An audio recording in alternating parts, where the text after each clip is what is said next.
يا رمضان شهر الرحمة والغفران. Bismillahirrahmanirrahim. Assalamualaikum warahmatullahi ta'ala wabarakatuh. Alhamdulillahirabbil alamin, wassalatu wassalamu ala asyrafil anbiya wal mursalin wa ala alihi wa sahbihi ajma'in. Alhamdulillah, kita bersyukur kepada Allah Subhanahu wa taala kerana pada tahun ini kita dapat menyambut bulan Ramadan dan menjalani ibadat puasa pada tahun 1445 Hijriah, di mana kesempatan ini adalah satu kesempatan yang baik untuk kita meningkatkan ketakwaan kita kepada Allah Subhanahu wa taala. Sebagaimana yang kita ketahui dan difirmankan oleh Allah Subhanahu wa taala dalam Al-Quran, A'udzubillahi minasyaitonirrajim. Bismillahirrahmanirrahim.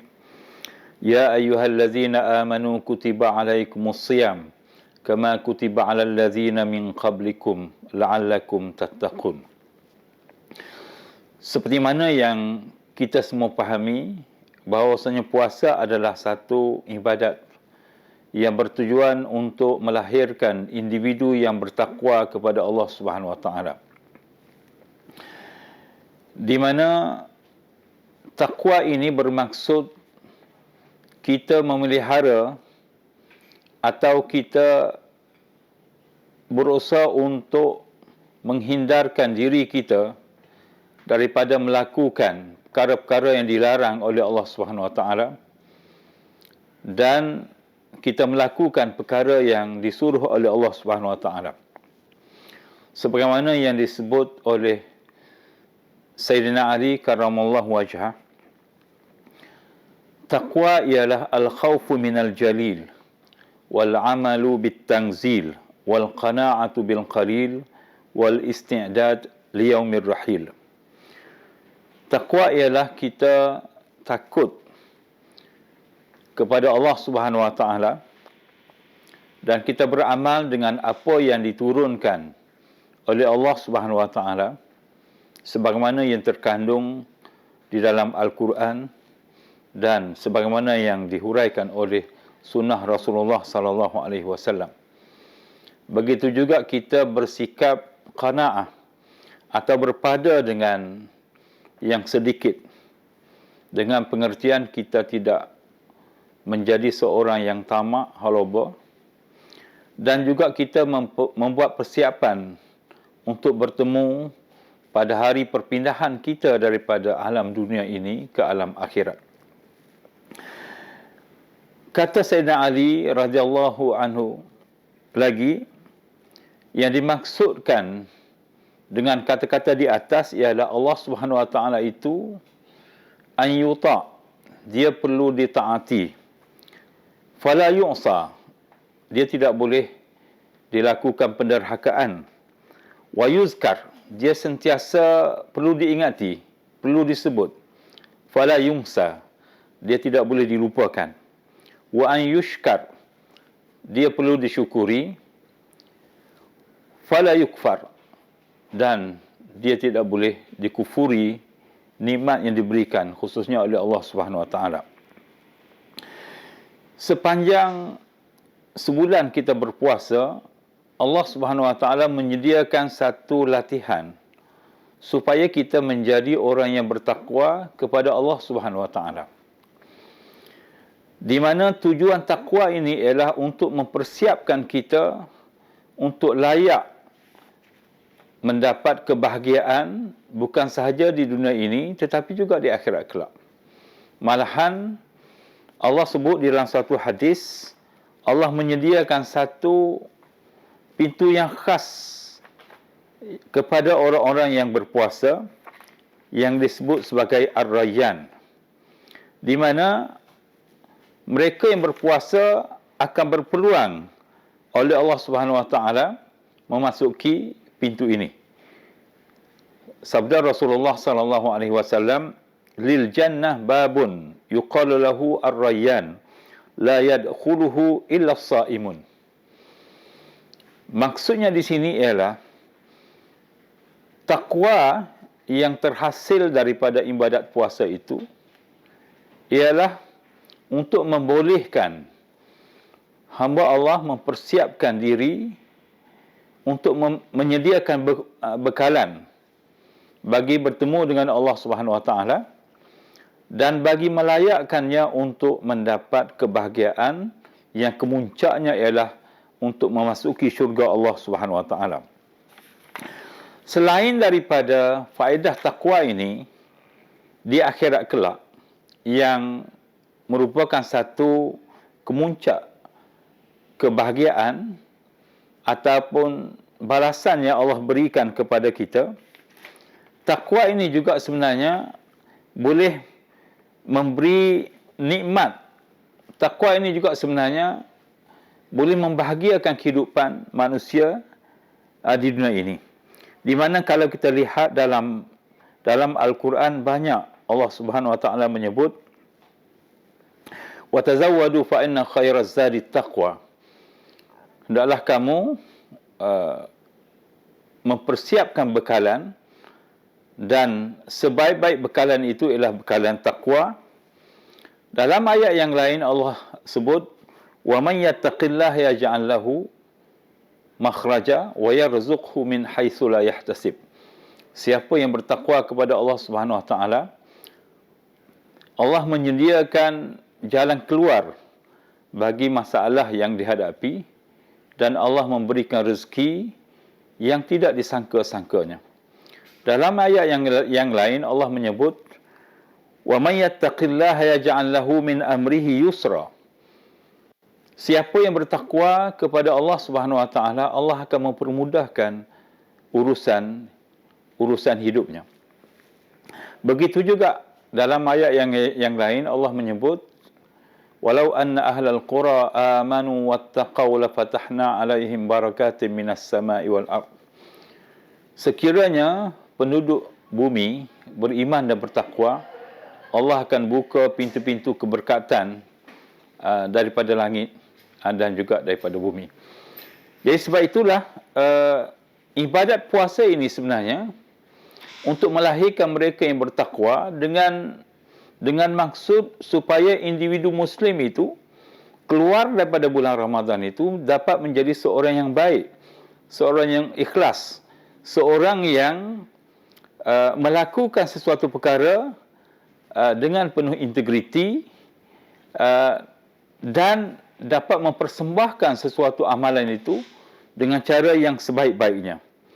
Di mana banyak hadis yang disebut oleh Rasulullah SAW, di mana mereka yang sekadar berpuasa dengan hanya meninggalkan makan dan minum dan sekadar meninggalkan misalnya hubungan dengan suami dengan isteri atau pasangan hidup di siang hari, tetapi tidak menjaga perkara-perkara yang dilarang oleh Allah Subhanahu Wa Taala, maka puasanya tidak diterima oleh Allah Subhanahu Wa Taala. Sebagaimana sabda Rasulullah sallallahu alaihi wasallam, "Kam min sha'imin laisa lahu min siyamihi ila al-ju' wal 'atash." Ramai orang yang berpuasa tetapi dia tidak mendapat apa-apa kecuali hanya lapar dan dahaga sahaja. Artinya puasa bukan sekadar makan dan minum. Dan semua ini sebenarnya semua kita faham. Tetapi untuk menghayati hadis ini ada satu perkara yang berbeza. Di mana untuk memastikan puasa kita mendapat pahala yang akan diberikan oleh Allah Subhanahu Wa Taala, kita perlu menjaga lidah pertuturan kita daripada bercakap perkara-perkara yang tidak berfaedah, perkara-perkara yang mengarut, atau mendengar perkara-perkara yang tak sepatutnya. Misalnya kita mendengar umpatan. Sebab dosa mereka yang mendengar sama dengan mereka yang mengumpat. Kecuali kita dengar, setelah kita dengar, kita menegur atau kita mengingkari apa yang diumpatkan itu. Begitu juga kita lihat dalam hadis yang lain, Rasulullah SAW menyebut khamsun yuftirna as-sa'im al-kazib wal ghibah wal namimah wan nazar bi syahwah wal yamin al kadhibah. Ada 5 perkara yang boleh membatalkan pahala puasa. Antaranya ialah bercakap dusta. Antaranya ialah mengumpat. Antaranya ialah melakukan adu domba. Antaranya ialah melihat sesuatu yang haram dengan penuh syahwat ataupun melakukan sumpah yang dusta. Sebab itulah Rasulullah SAW menyebut puasa itu innamas shamu junnah. Puasa itu adalah sebagai perisai. Fa iza kana ahadukum sha'iman fala yarfus. Bila seseorang lelaki itu berpuasa, maka dia tidak bercakap perkara yang tidak berfaedah seperti mencarut dan sebagainya. Wala yafsuq, dia tidak melakukan perkara-perkara fasik atau perkara-perkara maksiat. Wala yajhal, dan dia tidak bertindak seperti orang jahil. Fa ini mru'un qatalahu, apabila seseorang yang ingin memusuhinya, au syatamahu, atau memakinya, falyaqul inni sha'im, maka dia akan berkata aku sedang berpuasa. Jadi sebab itulah kita lihat di sini bagaimana latihan puasa itu bertujuan untuk membentuk satu perisai daripada kita melakukan perkara-perkara yang dilarang oleh Allah Subhanahu Wa Taala. Begitu juga untuk kita berbuka puasa misalnya, kita hendaklah berbuka dengan makanan yang halal. Perlu kita elakkan daripada makanan yang syubhat dan sebagainya. Selain daripada itu, kita juga disunatkan untuk menghidupkan malam-malam pada bulan Ramadan ini dengan melakukan ibadat-ibadat sunat, khususnya salat tarawih, bermunajat kepada Allah Subhanahu Wa Taala, beristighfar dan sebagainya, kerana bulan Ramadan adalah bulan yang teristimewa berbanding dengan bulan-bulan yang lain. Kemudian cuba kita lihat bagaimana kita ingin terapkan nilai yang ada dalam puasa ini dalam konteks berorganisasi misalnya. Sesuatu kejayaan itu akan dapat dicapai sama ada dalam kehidupan individu, dalam kehidupan berorganisasi, sekiranya tidak berlaku perkara-perkara yang menyalahi peraturan atau menyalahi syariat Allah Subhanahu Wa Taala. Amalan-amalan tidak bermoral, tidak berintegriti dan sebagainya akan dapat dielakkan apabila seseorang itu dapat menjadi seorang yang bertakwa kepada Allah Subhanahu Wa Taala. Apa kesan daripada lahirnya individu yang bertakwa dalam sesuatu organisasi? Dia akan bekerja dengan penuh ikhlas kepada Allah Subhanahu Wa Taala. Dia akan mengelakkan daripada terpalit dengan kepentingan diri sendiri. Dia akan dapat menghindarkan perbuatan-perbuatan yang melanggar peraturan dan sebagainya. Maka marilah sama-sama kita mengambil peluang daripada ibadat puasa ini untuk kita menghayati nilai yang terkandung dalam ibadat puasa ini.